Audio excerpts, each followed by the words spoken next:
है ना। Actual value है नहीं, एक्चुअल वैल्यू इससे कुछ ज़्यादा होनी चाहिए थी, गलती से इन्होंने 18,000 पे रिकॉर्ड कर लिया। इसका मतलब ये कि हम लेट कर लें एक बार, लेट दी एक्चुअल वैल्यू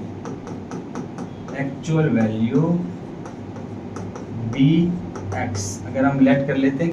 आज हम पढ़ेंगे accounting treatment of revaluation and accounting treatment of accumulated profit and loss, कि प्रॉफिट एंड लॉस की क्या ट्रीटमेंट करते हैं हम पार्टनरशिप के एडमिशन वाले चैप्टर में, और रिवैल्यूएशन अकाउंट कैसे प्रिपेयर करते हैं। और इन दोनों पे मैं 2-3 प्रैक्टिकल क्वेश्चंस भी कराऊंगा, तो आप मेरे साथ बने रहिएगा। और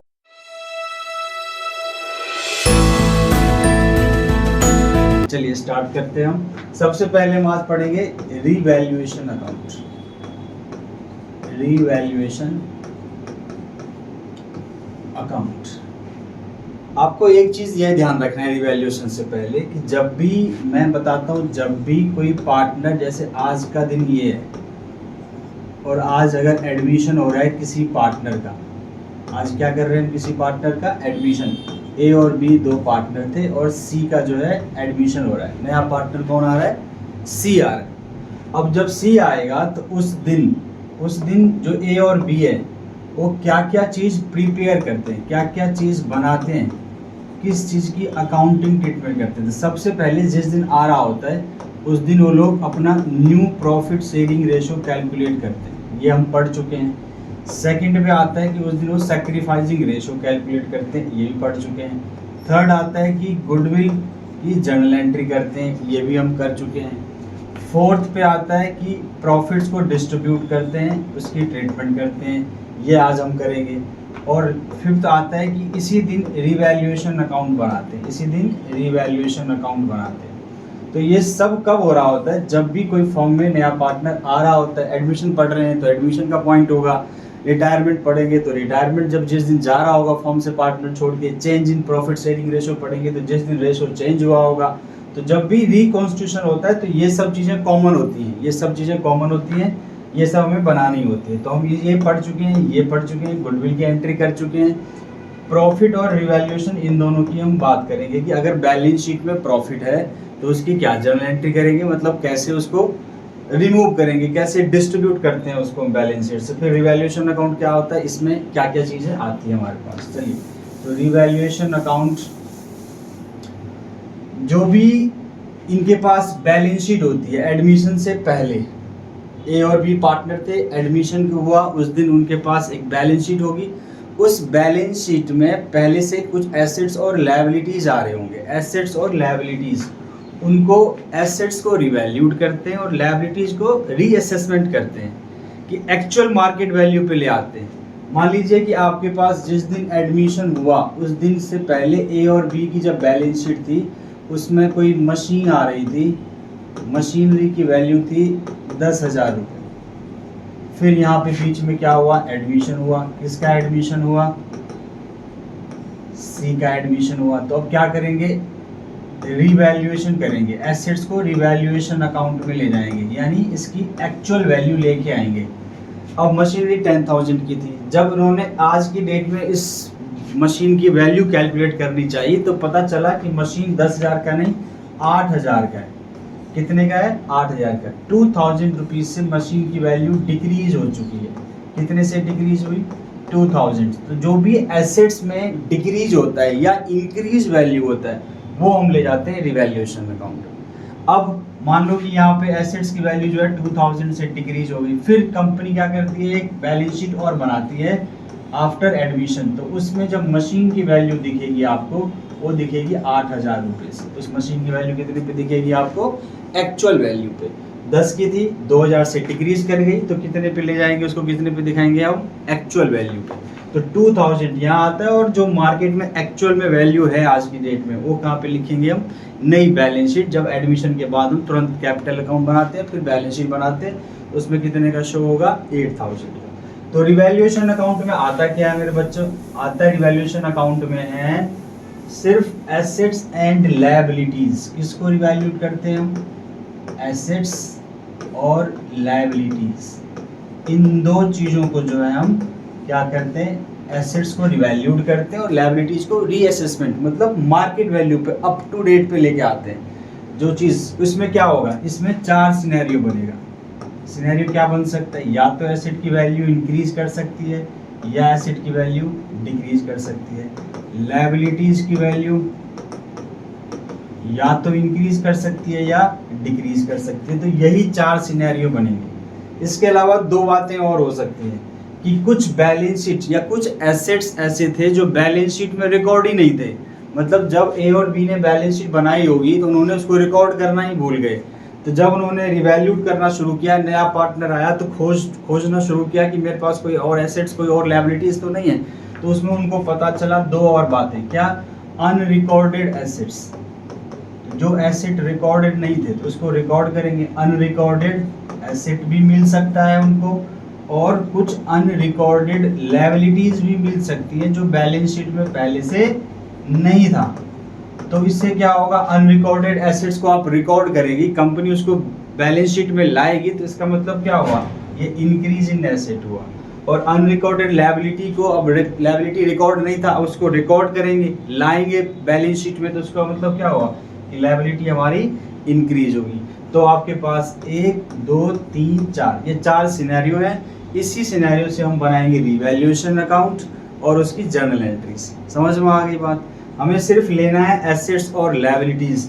बैलेंस शीट में प्रॉफिट भी होता है, उस प्रॉफिट का लेना देना रिवैल्यूएशन अकाउंट से नहीं है। बैलेंस शीट में गुडविल भी होता है, उसका हमें रिवैल्यूएशन अकाउंट से कोई लेना देना नहीं है। उन एसेट्स का भी रिवैल्यूएशन अकाउंट में कोई लेना देना नहीं है जिसकी वैल्यू चेंज ही नहीं हो रही। मान लो स्टॉक था 10,000 रुपीज़ का और अभी भी कितने का है, वो 10,000 का ही है, तो इसका मतलब वो रिवैल्यूएशन का पार्ट नहीं होगा। रिवैल्यूएशन में तभी जाएगा जब एसेट्स या तो उसकी बढ़ रही होगी या उसकी एसेट्स घट रही होगी, ये लायबिलिटी की वैल्यू बढ़ रही होगी या लायबिलिटी की वैल्यू घट रही होगी, तभी जाएगा। करेक्ट है मेरी बात। तो रिवैल्यूएशन अकाउंट, ये सर अकाउंट कैसा होता है, तो क्लास 11th में आप लोग प्रॉफिट एंड लॉस अकाउंट पढ़ते थे, उसी की तरह होता है। यानी ये भी नॉमिनल अकाउंट होता है, जैसे प्रॉफिट एंड लॉस हमारा नॉमिनल अकाउंट होता था। तो आपको याद होगा कि प्रॉफिट एंड लॉस के बाई साइड में क्या आती थी हमारी, इनकम, और टू साइड में क्या आता था, एक्सपेंस या लॉसेस। तो इस तरह से रिवैल्यूएशन अकाउंट के बाई साइड में भी क्या आएगा, इनकम वाली चीज़ें, और रिवैल्यूएशन के डेबिट में क्या आएगा, एक्सपेंस या लॉस की चीज़ें। अब आपको ये ढूंढना है कि इन सिनेरियो में से इनकम कब कब हो सकता है। बताओ आप कि कंपनी के लिए इनकम कब हो सकता है, जब एसेट्स की वैल्यू बढ़ रही हो, ये इनकम है, और जब लायबिलिटीज़ की वैल्यू घट रही हो तो भी ये इनकम है। इसका मतलब ये दोनों चीज़ें, एसेट्स का बढ़ना और लायबिलिटी का घटना, किस साइड लिखा जाएगा रिवैल्यूएशन अकाउंट के, क्रेडिट में। और एक्सपेंस क्या हो सकता है, लॉस कब हो सकता है, तो लॉस हो सकता है जब एसेट्स की वैल्यू डिक्रीज कर रही हो और या लायबिलिटी की वैल्यू बढ़ रही हो। तो ये दोनों सिनेरियो किधर आएंगे, रिवैल्यूएशन अकाउंट के 2 में। और increase in assets also income का ही पार्ट है, इसका पार्ट है, और इंक्रीज इन लायबिलिटी किसका पार्ट है, लॉस का पार्ट है। तो ये चीज़ें हमें ध्यान रखनी है कि इनकम को रखना है बाई साइड, इनकम कब हो सकता है, और एक्सपेंस या लॉस को रखना है हमने डेबिट साइड में। चलिए तो हम आपको दिखाते हैं रिवैल्यूएशन अकाउंट कुछ इस तरीके से बनाया जाता है। मैंने बताया ये साइड हमारी कौन सी होगी, इनकम साइड, और ये साइड कौन सी होगी हमारी, एक्सपेंस साइड। रिवैल्यूएशन अकाउंट किसके अकाउंट की तरह बनता है, प्रॉफिट एंड लॉस अकाउंट की तरह। दोनों ही कौन से अकाउंट होते हैं, नॉमिनल अकाउंट होते हैं।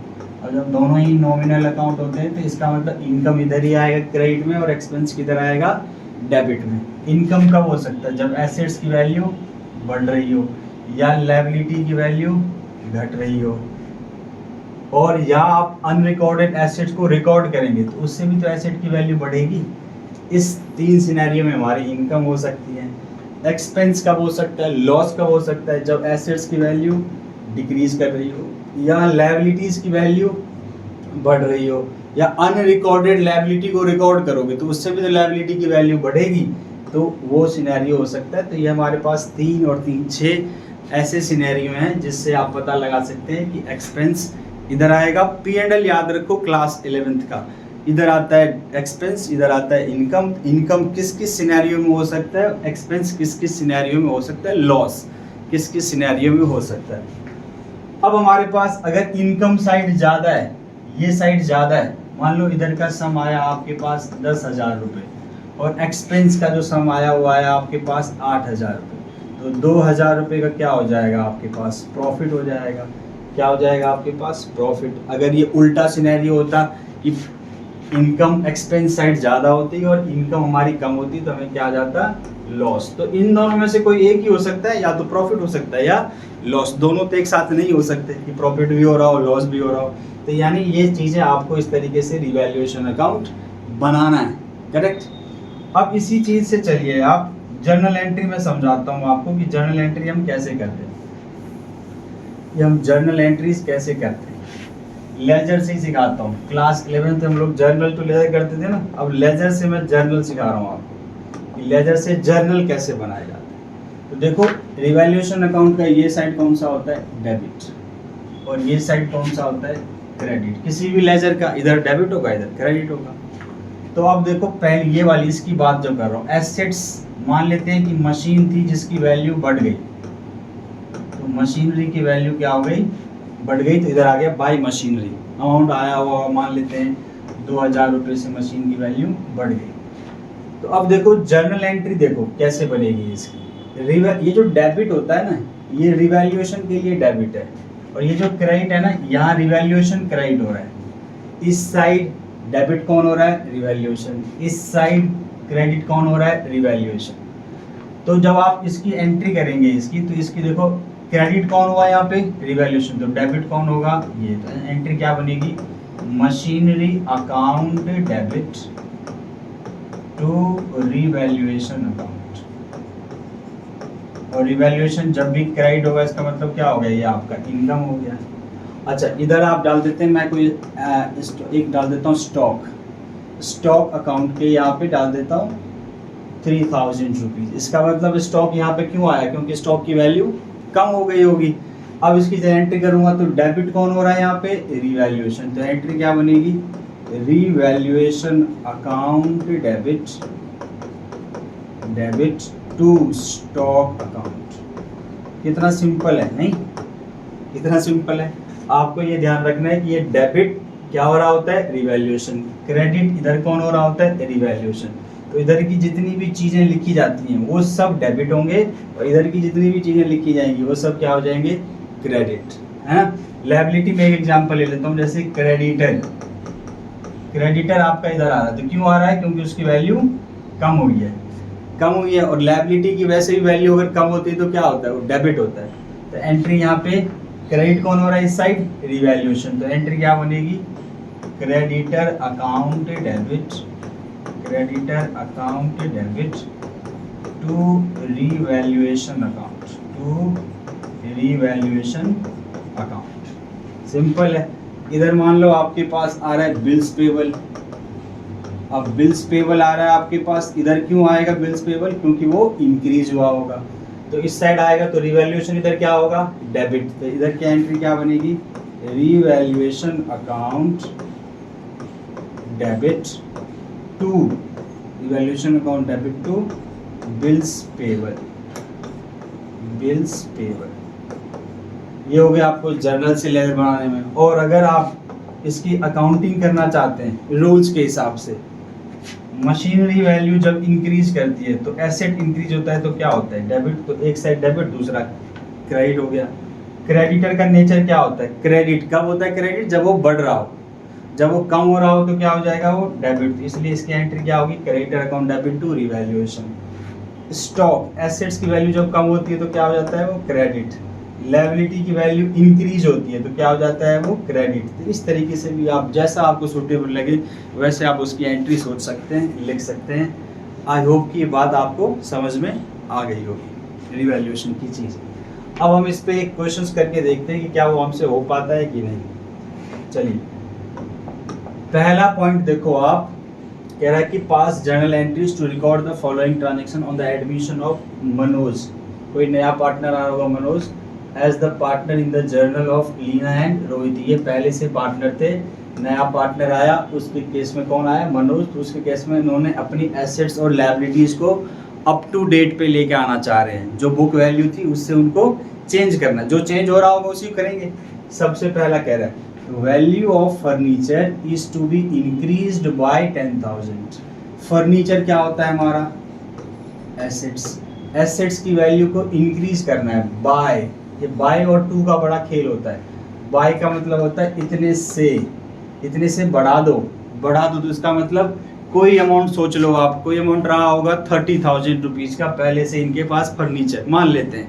अब कह रहे हैं कि 10,000 से उसको इंक्रीज कर दो, तो अब उसकी एक्चुअल वैल्यू कितनी आ गई 40,000। लेकिन हमें रिवैल्यूएशन में क्या लिखना होता है, कितने से बढ़ा या कितने से कम हुआ, इंक्रीज डिक्रीज की वैल्यू लिखनी होती है। तो हमें लिखनी है ये वाली कि कितने से बढ़ा।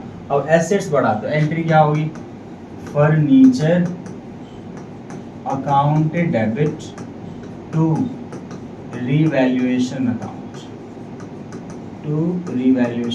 और अमाउंट कितना लिखोगे आप 10,000, यानी रिवैल्यूएशन अकाउंट में कितना जाएगा 10,000। तो ये हो गई हमारी पहली एंट्री का आंसर। सेकंड कह रहा है value of furniture is to be increase to, देखो अब यहाँ पे टू आ गया, टू का मतलब होता है इतने पे आ गया, यानी पहले रहा होगा।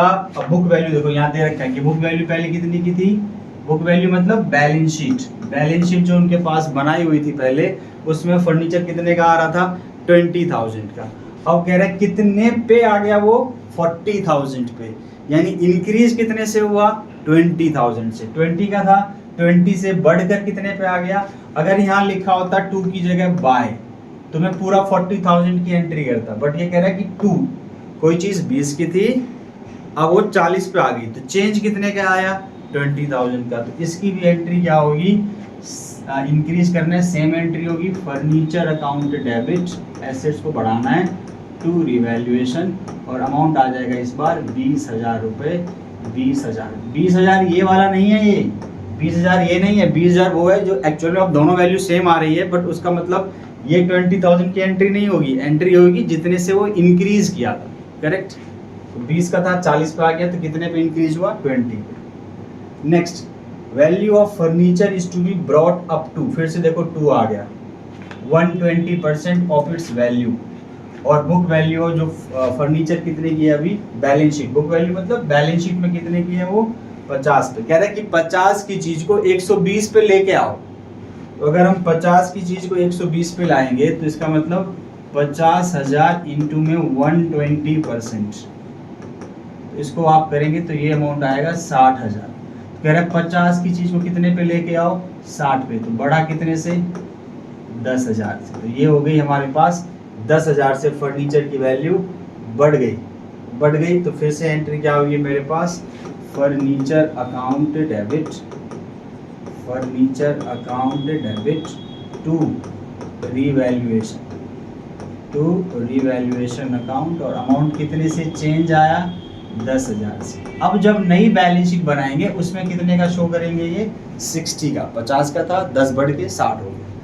ये हो गई आपकी एंट्री। नेक्स्ट आते हैं स्टॉक भी अंडर वैल्यूड। देखो अंडर वैल्यूड वाला जब भी क्वेश्चन आए या ओवर वैल्यूड का जब भी क्वेश्चन आए और साथ में आपको परसेंटेज का खेल दे रखा है, तो आपको वहाँ पे थोड़ी देर रुक के सोचना पड़ेगा। कैसे, stock is under valued bye 10%, जिसकी बैलेंस शीट में उनके पास स्टॉक कितने का आ रहा था 18,000 रुपीज़ का, बैलेंस शीट में आ कितने का रहा था 18,000 का। कह रहा है अंडर वैल्यूड है ये, यानी हमने बैलेंस शीट में एक्चुअल वैल्यू से कम दिखा रखा है, गलती हुई होगी, उन्होंने एक्चुअल वैल्यू कम दिखा रखी है, अंडर वैल्यूड है। इसका मतलब जितने से अंडर वैल्यूड है वो वाली वैल्यू इसमें ऐड करके फिर हमारी निकलेगी एक्चुअल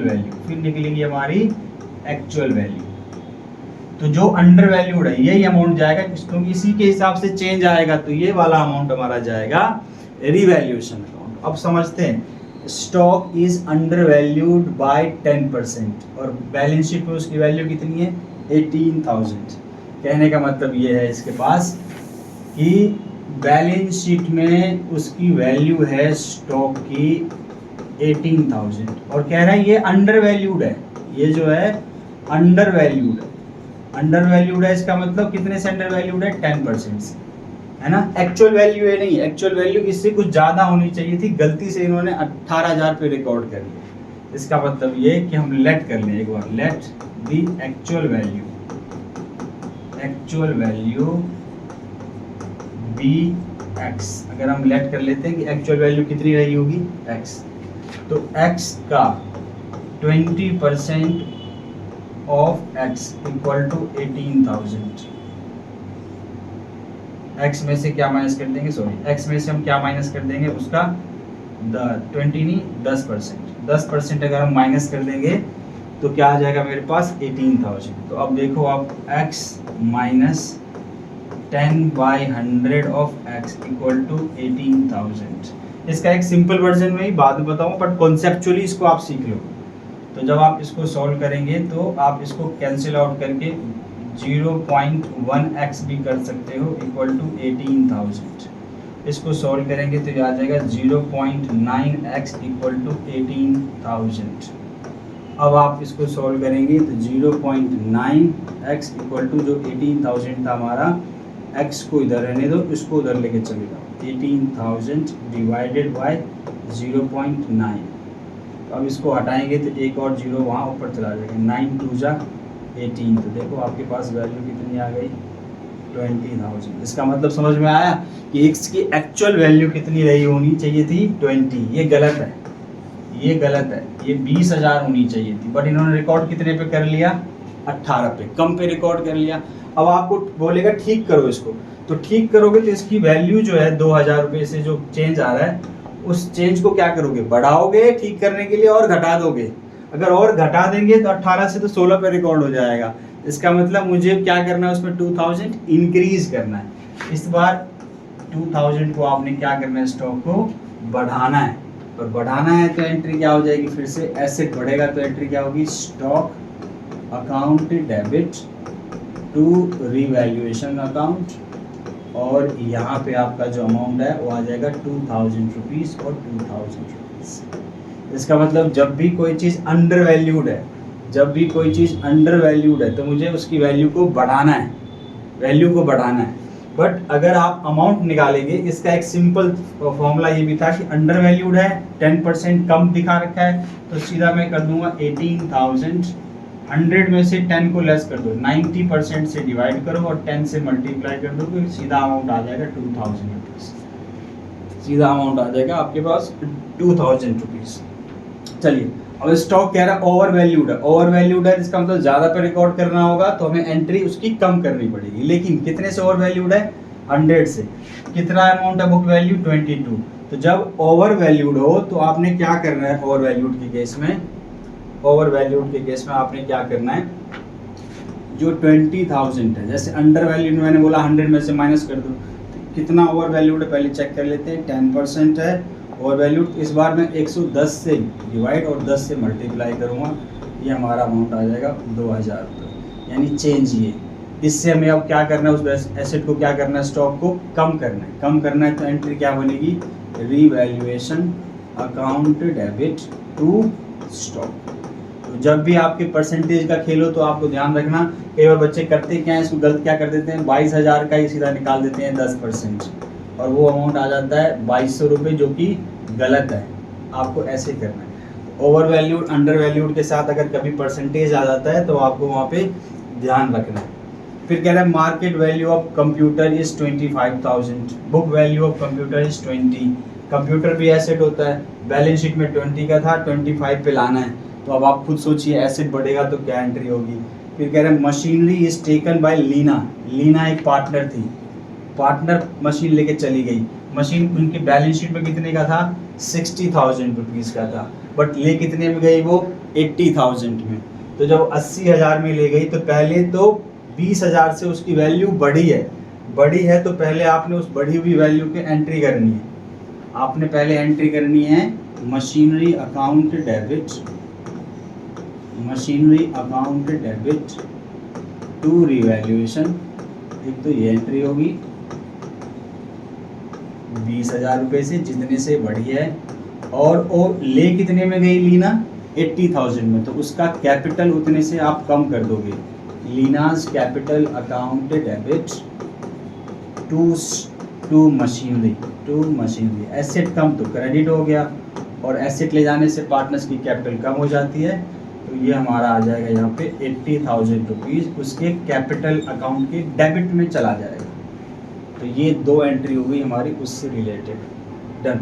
अगर ये बुक वैल्यू पे ले जाती, 60 का मशीनरी था और 60 पे ले जाती, तो फिर रिवैल्यूएशन अकाउंट में कुछ नहीं आता, सीधा आता Leena capital account debit to machinery 60।